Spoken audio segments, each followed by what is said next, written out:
Bonjour Marie. Bonjour. Ça me fait plaisir de te revoir parce que c'est la deuxième fois que tu viens à la maison. Ouais, moi aussi je suis heureuse. Ça fait plaisir. La première fois, c'était pour me parler de ton livre, ton premier roman. Non, en fait, c'est Oui, une biographie. Une biographie, voilà. Pardon. Non, non, tu as bien fait de me corriger. Oui, c'était Le Petit Paquet Oublié et ça m'avait énormément touchée. Tu peux pas imaginer à quel point, quand j'ai lu ce livre, quand j'ai lu cette bio, voilà, de te voir surtout toujours de bonne humeur, toujours resplendissante après ce que tu as vécu. Et là, tu viens me voir aujourd'hui pour me parler donc de Cabossé. Cabossé. Alors, est-ce que tu veux me donner plus d'éléments ou tu veux pas du tout dévoiler? Si, bah si, il est sorti. Si, quand même.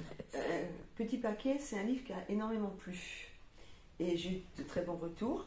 Mais les gens me disaient, oh là là, c'est pas possible qu'il y ait des choses comme ça. Ben si, je leur disais, mais parce qu'ils me disaient, oui, mais vous sauriez, parce que je suis pas seule d'avoir vécu des choses pareilles. Et le passé, c'est le passé. Faut le laisser derrière, il sert à rien. Et j'ai cherché dans l'entourage de ma mère, hein, comme si vous avez des petits paquets, une enfance de merde, prostituée, enfin voilà. Et autour d'elle, elle avait des gens improbables, vraiment improbables, qui ont eu des démarrages de vie improbables. Et j'en ai retrouvé une quinzaine en cherchant dans ma mémoire, que j'ai consigné dans ce livre. D'accord, ils ont accepté de te raconter leur vie. Non, ils n'ont pas accepté, mais elles n'ont pas besoin, parce que je ne sais même pas si elles sont encore toutes en vie. D'accord, C'est d'accord. des personnes, comme je dis, d'un passé révolu. D'accord. Pour en citer une, je l'appelle transgenre. Oui. Ma mère aimait aller chez Coccinelle. Je ne sais pas si ça dit Coccinelle, le premier transgenre parisien qui a ouvert une boîte de nuit. Une femme sublime, pas une femme lycée. Et maman avait une copine qui rêvait, qui rêvait de devenir transgenre, qui a été jusqu'à l'opération. Voilà.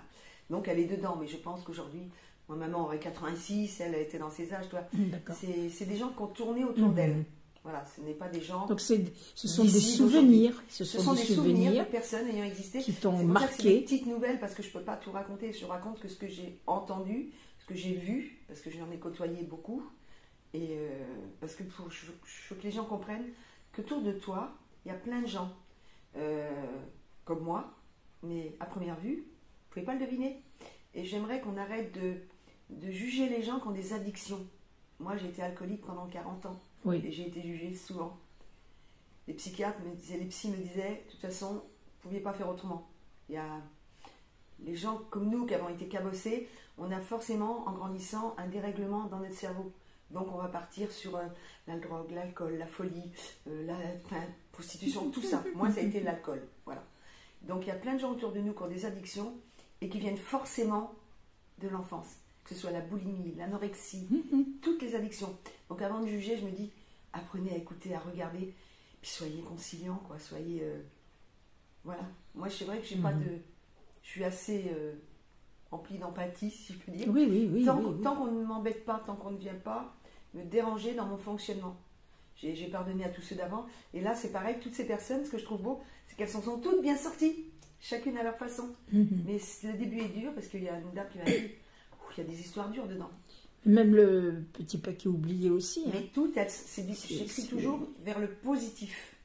Oui, c'est pour ça que je te dis, c'est très agréable de te voir aussi, même toi, sourire et tout, en sachant ce que tu as vécu. Alors, il y a une personne qui m'a dit un jour, il y a très longtemps, il faut être égoïste. Moi, je suis égoïste. Aujourd'hui, je suis venue... Mon égoïsme, c'est me faire du bien. Me dire, regarde, le matin, j'ai pas honte, devant mon miroir, je me dis, regarde comme tu vas bien, tu es très bien. Et ça, c'est un égoïsme. Et quand tu te fais du bien à toi, ben, ça rejaillit. Puis on va mieux. J'ai vécu tellement d'années dans la colère, la haine, ça m'a abîmé plus qu'autre chose. Et je veux plus aujourd'hui. C'est ma dernière ligne droite, c'est notre dernière ligne droite, on est d'accord. C'est sûr. Plus jeune. Voilà, oui, c'est juste ça, c'est vraiment un témoignage. Combien de temps tu as mis pour écrire Cabossé alors? Oh, celui-là, il vit très vite. Très vite. J'ai mis 1 an et demi. Et ça t'a fait du bien de l'écrire? Oui, parce que je voulais vraiment que les gens... C'est toujours pareil, c'est pas un livre pour moi, c'est un livre pour les gens, pour ouvrir les esprits. Pour ouvrir, voilà. Voilà, oui, on a le droit d'avoir une addiction, on a le droit d'être mal dans notre peau, on a le droit de... Mhm. Mais j'ai regardé un film... Et ça va dans tous les milieux, de toutes les façons. Oui, c'est ah bah ça, oui, voilà. y a Ça pas de, touche toutes les personnes. il n'y a pas de clivage de riche, pas riche, de bourgeois, pas bourgeois, d'ouvrier. Non, non. Ça touche tout le monde. Il y en a partout. Mhm. Voilà. Qu'est-ce que tu veux dire d'autre sur ce livre? Tu as aimé ces personnages, tu les as... Oui, je les ai côtoyés. Côtoyés, tu les as aimés. C'est vrai que j'ai côtoyé pendant... Ça n'a pas été long, pendant 5 ans, 6 ans, j'ai côtoyé des gens autour de ma mère qui étaient... d'un autre différent, monde. D'un autre différent monde, voilà. Peut-être. Voilà. Y en a une, sa mère l'a vendue à 14 ans, à un proxénète. C'est quand même pas anodin. C'est ça. Quand je dis ton premier roman est dur, c'est parce que vraiment tu as vécu des moments très difficiles dans ta vie, en côtoyant justement des gens comme cela. Des gens pas équilibrés dans la tête. Voilà, mais malheureusement, ça t'a ouvert aussi l'esprit. Ah oui. Parce que il ne faut pas être cloisonné, comme tu le dis, dans un monde parfait où ça n'existe pas de toutes les façons. Je ne dis pas que c'est simple. Hein. Mais ça n'existe pas. Et les gens ont tous des problèmes, les gens ont tous des souhaits cachés. Et justement, toi, tu essayes de nous faire voir partager, ce passé. Des choses, oui. Oui. Et il y a une phrase que j'aime pas, quand on me dit oh là là, mais il n'y a pas pire ou moins, on a tous des blessures et on les gère à notre façon. Et ça, c'est important.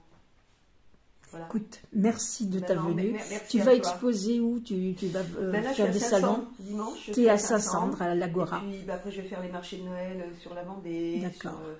Et oui, puis je fais beaucoup de salons. J'ai déjà prévu l'année prochaine à l'Oratoire de La Rochelle. D'accord. Mais s'ils veulent me suivre sur mon Facebook, j'annonce tous mes salons. Voilà, donne ton nom, Véronique H. Véronique Hornec. Hornec. Mon vrai nom sur Facebook. H-O-R-N-E-C. Voilà, ça, c'est mon nom d'auteur. Voilà. Merci beaucoup, Véronique. À bientôt. Toi aussi. Au revoir. Journée, au revoir. Merci.